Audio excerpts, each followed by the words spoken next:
this kind of, making oil, according to available evidences, it has at least 2000 years of history.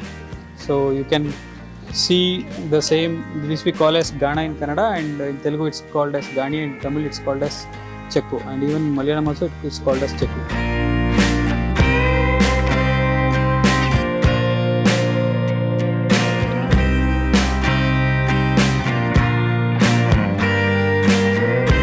This you can find in the sculptures of the many of the old 800,000 years old temple also. You can find this in the sculptures of the temples as well.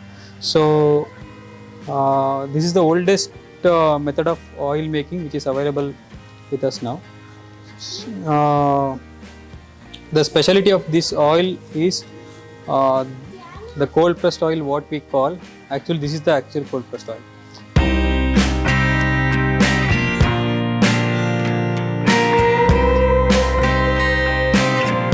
Here the bull comes across this Chekku hardly 3 to 4 revolutions per minute, whereas the machines which we find in city, that rotates at least 45 to 60 in RPM. So where again the temperature shoots up, so the oil will become hot. So actually the cold press, if you want the nutrients to be retained completely in the oil, which just have to be transformed from seeds to oil, then the temperature has to be as low as possible. It should not be heated in the process of extraction.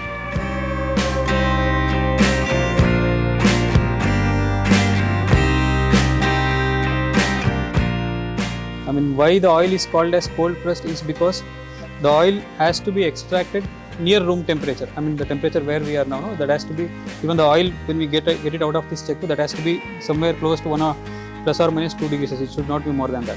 So that's why it's called as cold pressed oil. And why we call it as cold pressed oil is the other methods which are used to extract the oil, there we employ a lot of it, but in this case we do not.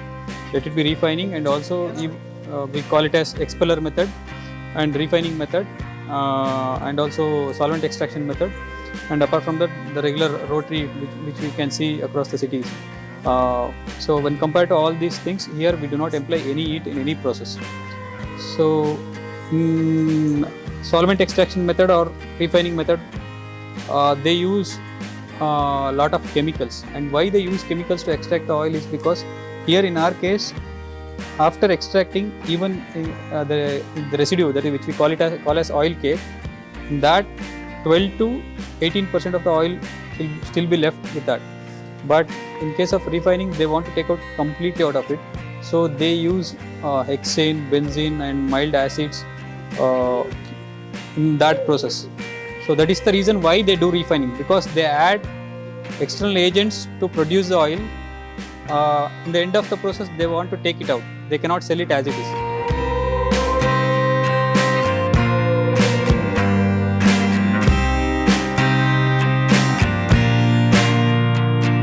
The quality of oil which we get here in terms of nutrition, in terms of aroma, color, viscosity, everything is not comparable to any other method of oil production. In this, total we have 4 different Chekkus, and all these Chekkus have very long history, and you can see they have written on some Chekku, they have written the year when it was actually carved out of stone. We have some goes back to pre-independence time, and some 1950s, 1960s and all. It was kept unused for a very long time, and we bought it from them and we installed and we started using this. All oil cake we use for our cows, bulls, and excess we sell it to our farmers.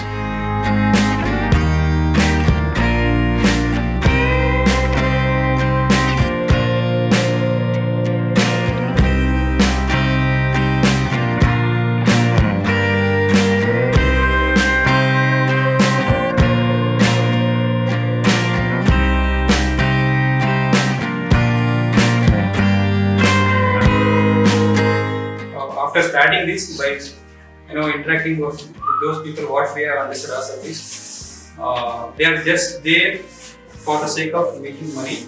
They do not have any intentions of giving good product to consumers. So they are ready to do anything for the sake of money.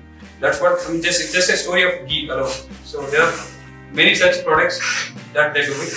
Even the cold pressed oil also, I know.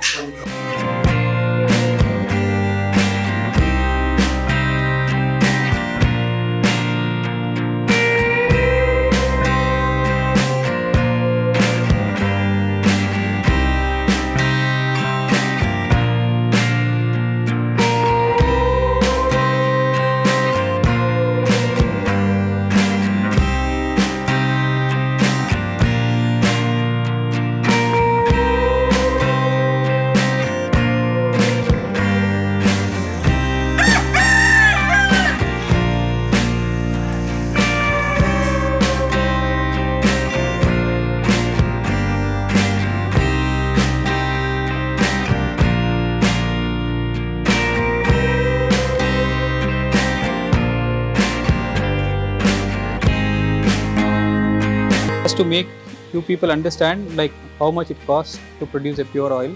As I mentioned you earlier, groundnut, we need at least 2.7 kgs of groundnut, and the cost of seeds at right now is somewhere between 120 to 130 rupees a kilo.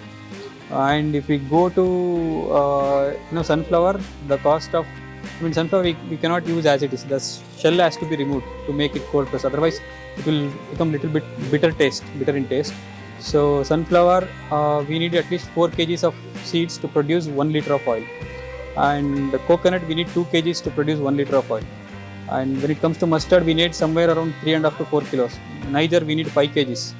And safflower, again, we need around 4 to 4.5 kgs. So if we calculate the cost of the seeds, cost of seeds per kilo to the oil price, so we can understand the what oil which we are getting in the market and how pure it is and how adulterated it is.